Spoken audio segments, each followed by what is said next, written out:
코로나가 자 여러분들 자 11월 18일 11월 18일 이런 밤 10시 기준 오늘의 확진자 수 55만 명 카운트 달고 있네요. 55만 명. 일단 50만 명 이상으로는 그냥 뭐라 해야 될까 자리를 잡은 것 같아요. 이제 매일 그냥 50만 명대가 그냥 생기고 있는 거야.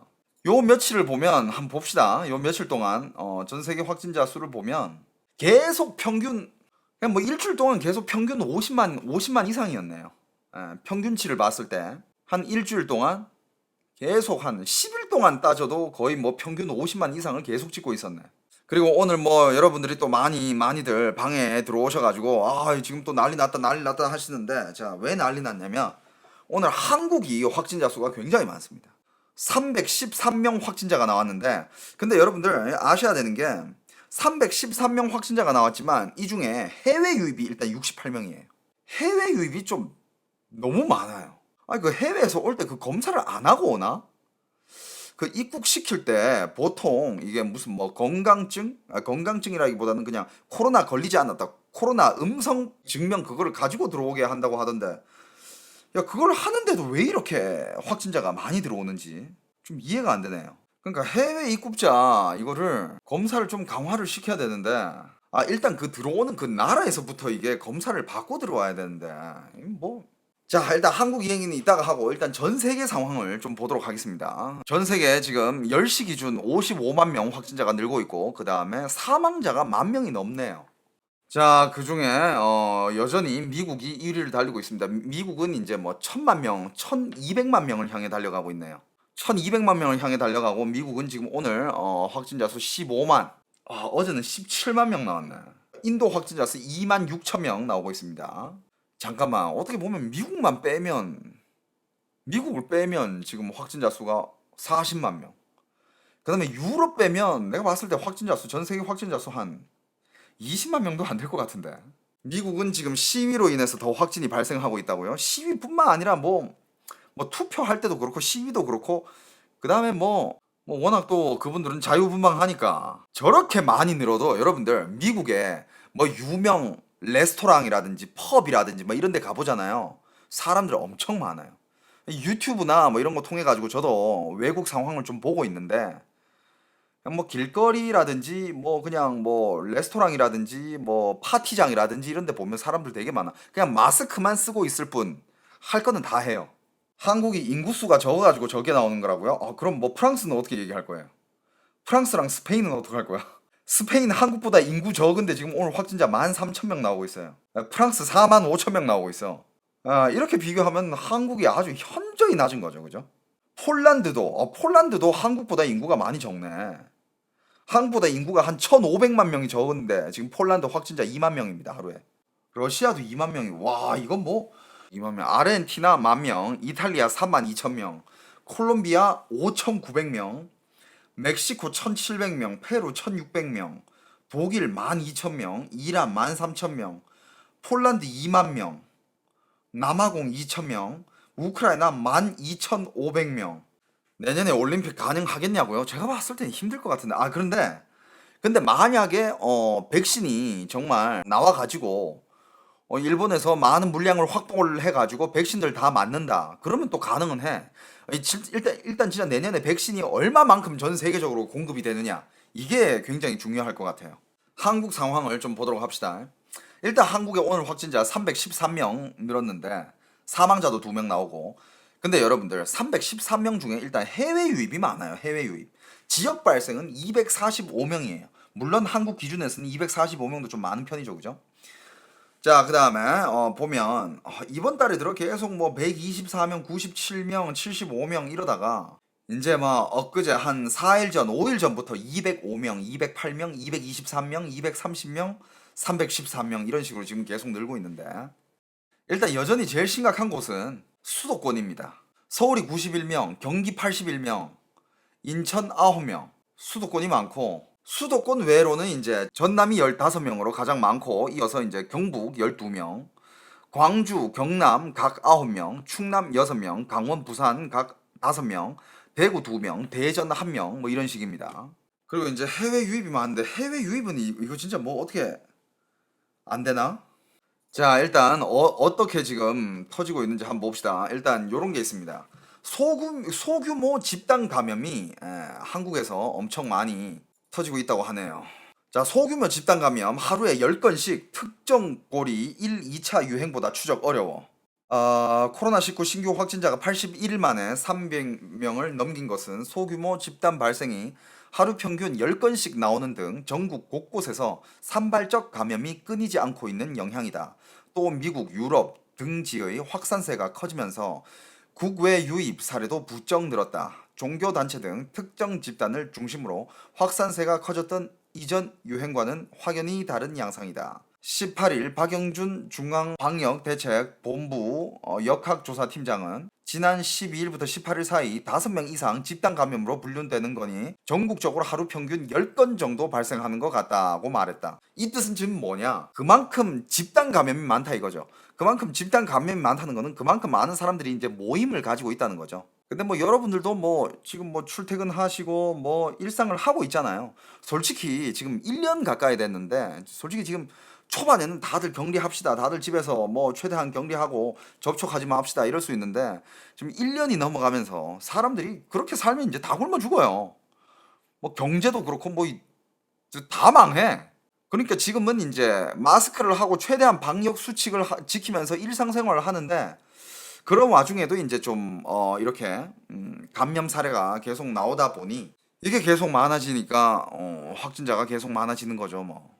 최근 주요 집단 감염 고리가 어디 보자. 서울 서대문구 요양원 관련 10명, 송파구 지인 모임 18명, 경기 군포시 의료기관 안양시 요양시설 관련 165명, 수도권 온라인 친목 모임 관련 20명.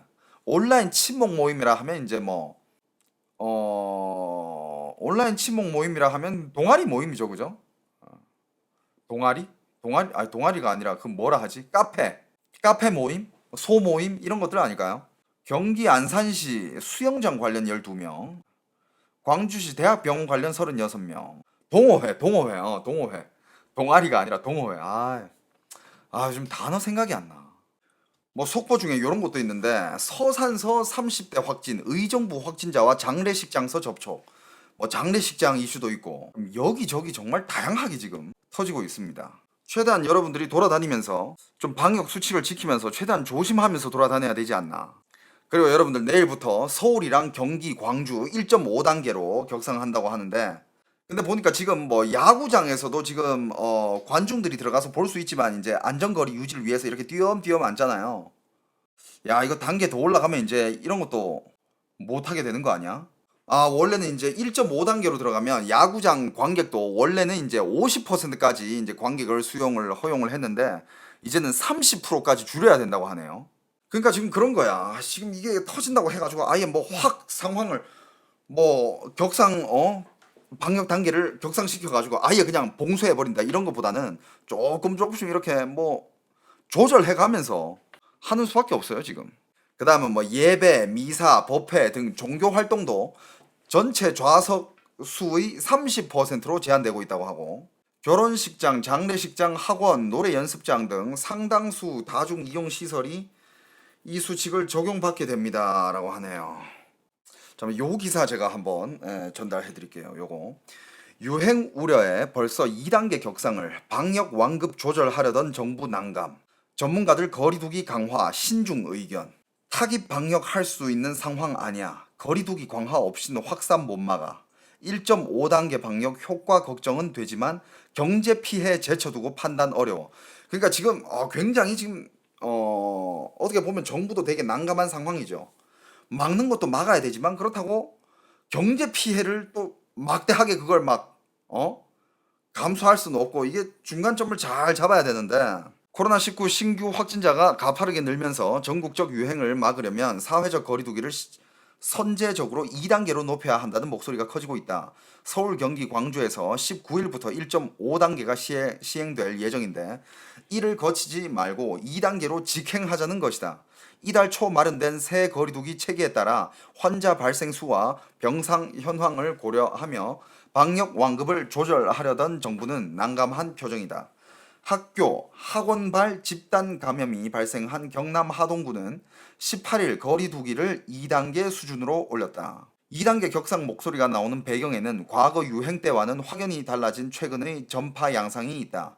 최근에는 특정 시설이나 집단이 아니라 가족, 지인 모임, 체육시설, 사우나, 가을 산악회, 직장 등 일상적 공간으로 코로나19가 파고들며 방역 당국이 검사 추적 역량을 집중할 대형 집단 감염이 뚜렷하지가 않다.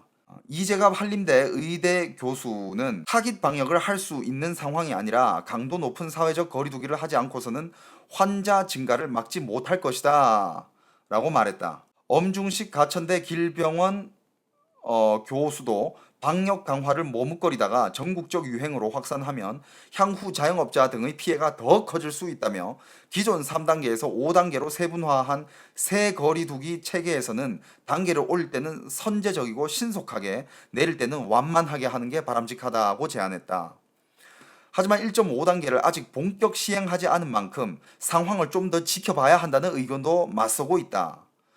최건석 고려대 안산병원 교수는 1.5단계 수준 방역으로 효과가 있을지 걱정이 되는 건 사실이라면서도 사회 경제적 피해를 제쳐두고 방역만 고려하기는 어렵다.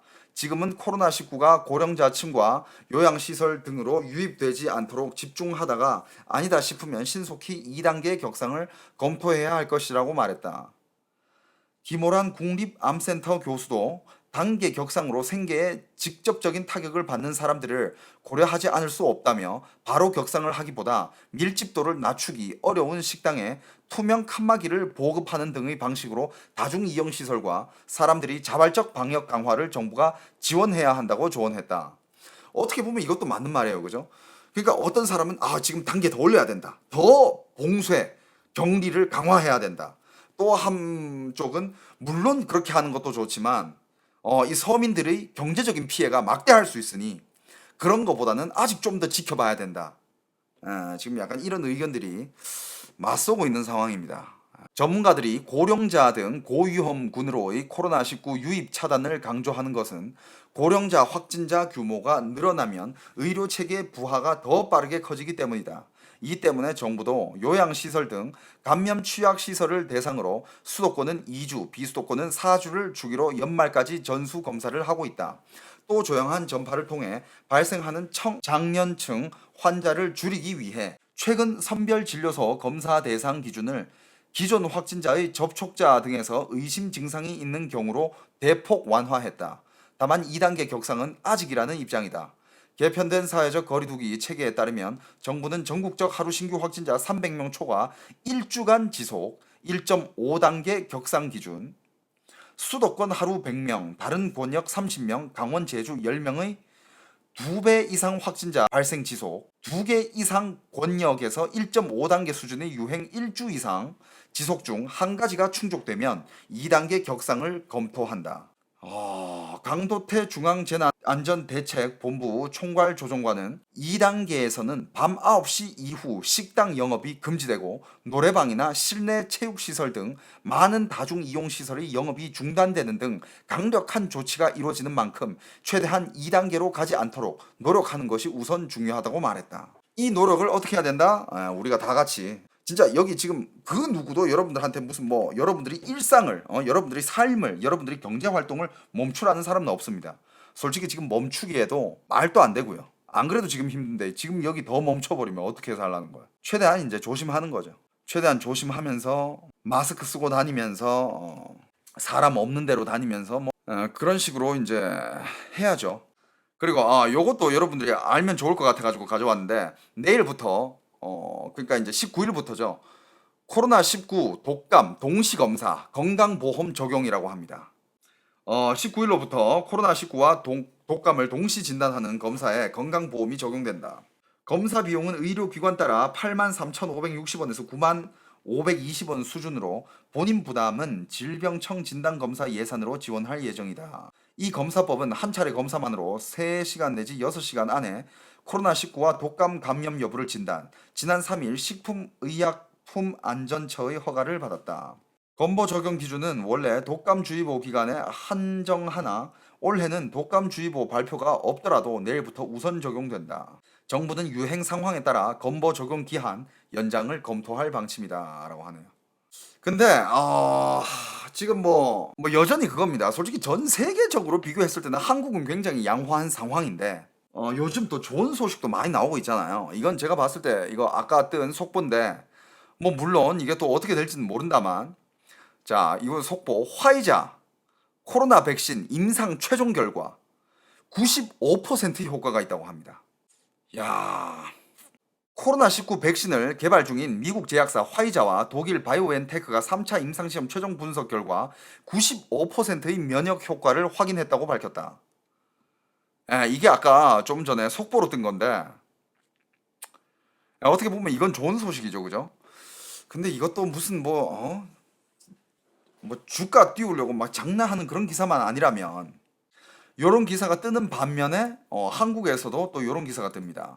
코로나19 백신 선도 기업과 협상 중 3천만 명분 조달 문제 없어. 정부 이달 중 코로나19 백신 세부 확보 방안 발표라고 합니다. 정부가 여러 글로벌 제약사와 협상을 통해 신종 코로나 바이러스 감염증 백신 2천만 명분 이상을 조달할 수 있을 것으로 내다봤다.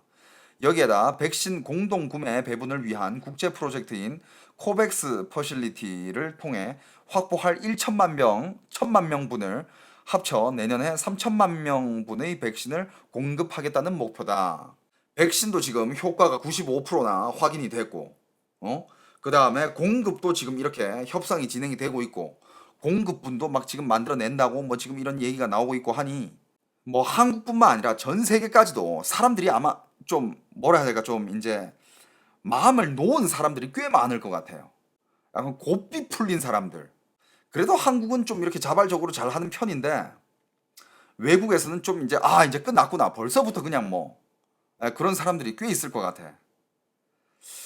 그것 때문에 좀 이렇게 더 늘어나는 것도 있지 않나 생각해 봅니다. 사람들이 이제 뭐 끝났나 보다 이렇게 생각하면서 방심할 수도 있는데 그래도 뭐 방심하고 안 하고를 떠나가지고 이제 여러분들 1년 동안 겪었으면 이제 알잖아요. 방역 수칙만 지키면 돼. 방역 수칙 지키면서 여러분들이 경제 활동, 일상 하셔야죠. 어떡하겠습니까?